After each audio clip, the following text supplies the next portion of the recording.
Salut frère Samuel, Bonjour, monsieur Dagui. chef chantier de toutes les bâtisses des maisons du ministère Chemin du Ciel de Papa Florian. Et aujourd'hui, si vous êtes sur ce plateau, c'est pour faire un peu un bilan de la maison des hôtes. Ça fait déjà 1 an que les travaux ont débuté. Nous sommes à quel niveau aujourd'hui? Ok, merci, monsieur Dagui. Vraiment, ça fait 1 an jour pour jour aujourd'hui qu'on a démarré les travaux. Actuellement, on peut dire que la maçonnerie est finie il y a longtemps.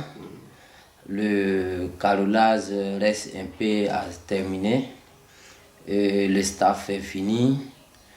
Le ministère est presque fini, les portes. Le gars d'Ali aussi a fini de poser tous les belles vitrées avec les balcons.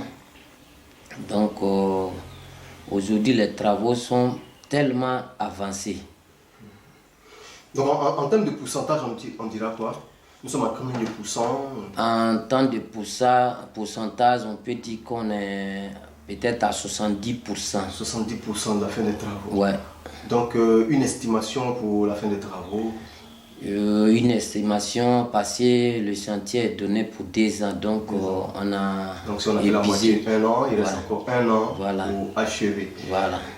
C'est une bâtisse, quand on passe à côté, on ne peut résister à lever la tête et regarder la beauté de ce bâtiment-là. D'où sont venus tous ça peut coûter combien avoisinement? Vraiment, c'est une grande fortune. Parce que vraiment, papa a demandé quelque chose de beau et de luxe. Et il a mis beaucoup le paquet dedans pour que ça soit tout ce qui passe. Il faut que tu soulèves ta tête pour regarder le bâtiment. Parce que à Sipim ici, c'est le seul. Donc on ne peut pas passer et puis rester indifférent à la clarté, la beauté de ce bâtiment. Non. Tellement vous avez mis du sien. Et quand on voit les travaux, chef Samuel, on a comme l'impression que vous construisez pour vous-même. Pourquoi? Parce qu'on entend de faire un travail de Dieu. Quand tu fais le travail de Dieu, il faut que tu prennes ton temps pour bien le faire. Et Dieu merci, notre papa aussi, lui aussi, il m'aide beaucoup sur des autres côtés. Parce qu'à chaque fois, lui aussi, il vient, il y a des corrections, il me donne ici, et puis on se met dans la main pour pouvoir arriver à ce point.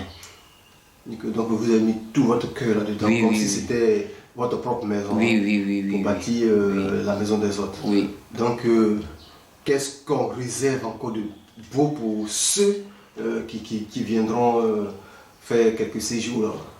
Vraiment, quand on va finir, tous ceux qui vont venir passer comme séjour, ils vont dire vraiment que le Père a mis le paquet pour qu'il soit à l'aise. Parce que lui-même, chaque fois, il dit Samuel, je veux que ça soit quelque chose de précieux pour que mes enfants soient à l'aise dedans. Et quand ils viennent passer les vacances, qu'ils soient bien à l'aise. D'accord. Bon, parlons de vacances. Pourquoi avoir fait une maison pour les autres? Est-ce qu'il y a un objectif bien précis pour faire une maison pour les autres? Parce que, bon, papa a vu que quand ses enfants viennent, au lieu de courir pour aller dans les résidences, tout ça là, donc c'est ça qu'il a pensé, a dit qu'il va bâtir cette bâtisse pour pouvoir accueillir ses enfants qui vont venir de l'Europe, un peu partout, pour pouvoir passer leur séjour et faire les prières, puis retourner. Donc cette bâtisse est à combien de niveaux et combien de chambres, tout ça? C'est un bâtiment de 4 niveaux. R+4. Maintenant, il y a une multitude de chambres. Oui, il y a une multitude de chambres. Ok. Donc on s'attend à 1 an encore de patience. Pour ceux qui veulent venir, il faut patienter encore 1 an. Oui. Donc qu'est-ce qu'il reste encore à faire? Bon, actuellement, il nous reste les sanitaires avec La peinture, parce que comme le père a demandé que ça soit des trucs de luxe, c'est pour ça il a dit qu'un an, parce que les sanitaires qu'il a vu qu'il veut poser là, c'est pas des sanitaires, tout est importé. C'est pas des trucs qui sont ici ou bien tout ce que vous voyez là-bas, carreaux, quoi, tout est importé. C'est pour ça quand tu passes, tu es obligé de soulever ta tête pour regarder. Parce que tu te demandes, mais ça vient d'où ces carreaux? Ces sanitaires là viennent d'où? Donc, toutes ces portes tout c'est commandé. Ok. Ouais. Donc c'est pour ça il dit, il prend son temps pour que ça puisse être ce que lui-même, son cœur décide d'élever là. D'accord. Oui. Donc, chef Samuel, est-ce que vous avez un appel au peuple du chemin du ciel? Vraiment, moi, je remercie pour tous ceux qui ont participé pour cette bâtisse et qui continuent de participer. Parce que là où ils sont en train de s'aimer, ce n'est pas ici une mauvaise terre. C'est une terre fertile. Toute personne qui a semé, il va récolter. Toute personne qui a semé sur cette maison, il va récolter. Parce que la maison même, déjà la maison a beaucoup de témoignages. Oui. Donc ça veut Elle n'est pas encore achevée, oui. Mais elle donne déjà des témoignages. Voilà. Parce que quand on est là-bas, il y a un jour, il y a eu coupure d'eau dans la cité. Et bizarrement, chez nous, il y a l'eau. Jusqu'à le soir, les voisins demandent, mais comment ils n'ont pas l'eau, nous on a l'eau.